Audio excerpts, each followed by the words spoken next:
35 años impune. Pidieron que el caso Baigorria y Garrido vaya a juicio. Es un caso emblemático de desaparición en la década del 90 que aún no ha sido resuelto en la provincia de Mendoza. Lo toma ahora la justicia a nivel nacional y nosotros vamos con esta información en vivo.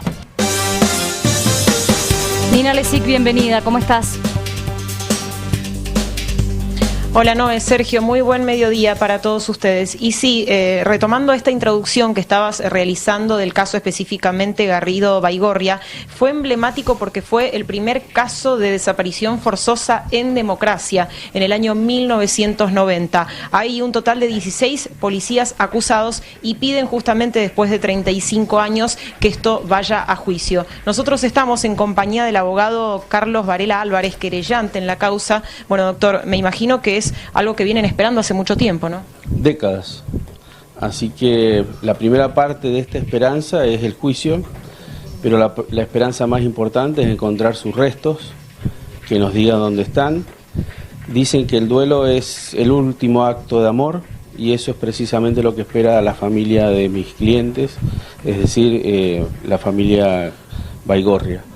Y por supuesto también la familia Garrido. Así que estamos esperanzados en esta última etapa, hemos formulado nuestra acusación, el fiscal Alcaraz también, algunas defensas se han opuesto, esto originará un poco más de tiempo, pero seguramente en el año 2026 tendremos finalmente un juicio oral y público en el cual todos podrán aportar sus pruebas y versiones. Doctor, para recordarle un poquito el caso a la gente, ¿cuándo ocurrió, en qué circunstancias? La circunstancia es absolutamente extraordinaria por lo que sucedió, porque esto fue una tarde de abril, de fines de abril, 28 de abril de 1990, en el Parque General San Martín. Estas dos personas venían circulando en un vehículo, el cual es detenido por policía motorizada en ese momento, y quiso la suerte que en ese momento pasara también un camión con jugadores de fútbol que eran vecinos de ellos, que vieron la detención. Y luego de que no aparecieran ni volvieran a sus casas, la familia comenzó a preguntar, encontraron a estas personas como testigos y lo que pasa siempre como característica de la desaparición forzada, que lo primero que es la negación. O sea, la policía de Mendoza negaba esto y posteriormente con los abogados que en primer momento intervinieron en ese momento, el doctor Oscar Mellado y Mabel Osorio, hicieron todo lo posible para que esto llegara a desentrañarse, no se obtuvo ninguna respuesta y en mi caso después acudimos a los tribunales internacionales y la Corte Interamericana de Derechos Humanos y la Comisión Interamericana son los que han permitido que este caso siga abierto, luego que el gobierno argentino y el Estado provincial reconocieran que efectivamente fueron vistos por última vez en lo que son cerca digamos, donde estaba antes investigaciones, la policía de Mendoza, donde hay incluso una placa que recuerda que ahí fueron vistos vivos por última vez en días posteriores al 28 de abril. Bueno, pasó de todo en estos 35 años, me imagino, un montón de procesos para llegar a este pedido de elevación a juicio. ¿Qué es lo que se sabe también de los acusados actualmente? ¿Cómo es la causa?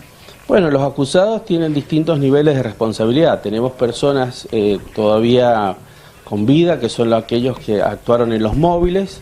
Tenemos gente que después dirigía las unidades de comisarías y motorizada, y después incluso está el que era digamos la persona más fuerte de la policía de Mendoza, Norberto Mercado, y otros funcionarios más, así que son distintas personas con distintos rangos, personas de investigaciones, por supuesto, que es donde después, porque esto tiene un periodo de secuestro y después un periodo donde se los tortura, o por lo menos los testigos dicen que vieron eso, y después, bueno, la desaparición es hacia donde nosotros no sabemos dónde están.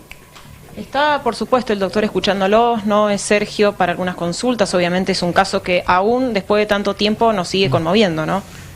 Sí, efectivamente es así y bueno, la mayor esperanza precisamente es que en un debate oral y público todos puedan ser oídos y escuchados y bueno, y que un tribunal independiente pueda dar un resultado. Doctor, ¿cómo le va? Más que una pregunta es una reflexión, ¿no? Esperar 35 años para obtener algún dato fehaciente, sobre todo en relación a ver si se puede averiguar dónde están los cuerpos.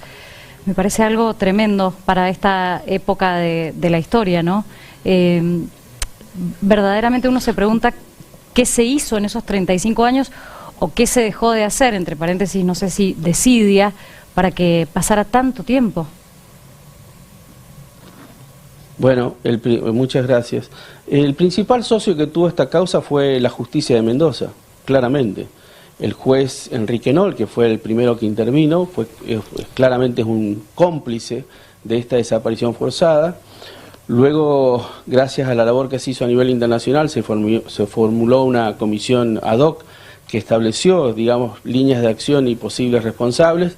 Eso volvió a la justicia provincial y la justicia provincial obviamente volvió a fracasar, no nos dio ningún resultado y luego se fue a la justicia federal y bueno, hoy, después con tanto tiempo, tenemos esta opción de un juicio, pero efectivamente lo peor que pasa en estos tiempos es la prueba, porque huye con el tiempo. Claro. Doctor, una consulta que le hago, usted que ha trabajado mucho en este tipo de casos, ¿alguna comparación en el caso con la desaparición también de Cristian Guardati?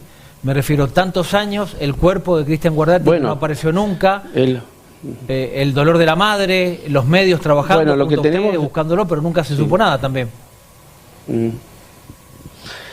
Bueno, muchas gracias. Sí, son los patrones. Fue la época de la maldita policía de Mendoza, como así fue caratulada, porque después tuvimos muchos casos más, como el caso de Sebastián Bordón, después en el 2000 Zambrano Rodríguez, y en fin, muchos casos que le dieron una mala nota a la policía hasta que estos últimos tiempos ha ido cambiando en su profesionalismo, a pesar de que todavía siguen habiendo algunas denuncias, pero no de la envergadura que tuvimos. Pero evidentemente el patrón de Garrido, Baigorria y Guardati es el patrón de la dictadura militar. Claro. Claramente esa policía es heredera de los genocidas que tuvo Mendoza, que tuvo Argentina, lamentablemente. Las mismas técnicas. No podemos... ¿Le extraña que a pesar de los años nunca nadie se haya quebrado? ¿Que nunca nadie se haya roto? A ver, con lo que pasó y digo, no, a ver, voy a contar lo que sucedió ese día. Bueno, mire, yo le cuento una anécdota. En el proceso, cuando los imputaron, sobre todo en el caso Guardati, por expresas instrucciones de Hilda Guardati, Hilda Lavisari, nosotros hicimos una presentación en la misma indagatoria donde estaban los posibles secuestradores, de que estábamos dispuestos a perdonar, digamos, o atenuar su sanción penal a cambio de la verdad, solamente para decirle dónde están para que Hilda pudiera recuperar los restos. Todos ellos se callaron. Y vuelvo a decir, usted no va a encontrar en la dictadura militar el mismo ejemplo. Tampoco han hablado sobre dónde están los detenidos desaparecidos. Es decir, tenemos aquel caso famoso del capitán Silingo, que era el de los vuelos de la muerte. Por alguna razón se pudo determinar algo, pero en general el silencio ha sido también la herramienta con la cual se ha producido este tipo de venganza sobre esas personas que, la verdad, si tenían algo que hacer, era hacer un juicio a estas personas y establecer sus responsabilidades, pero optaron por el peor de los caminos. Nina, el cierre todo tuyo. No, por supuesto que le agradecemos en este caso al doctor Carlos Varela Álvarez, querellante en la causa, por toda la información, por los avances y este pedido de elevación a juicio. Veremos en qué concluye todo esto. Bueno, 35 años que las familias están pidiendo justicia. Nina, muchas gracias. Hasta luego.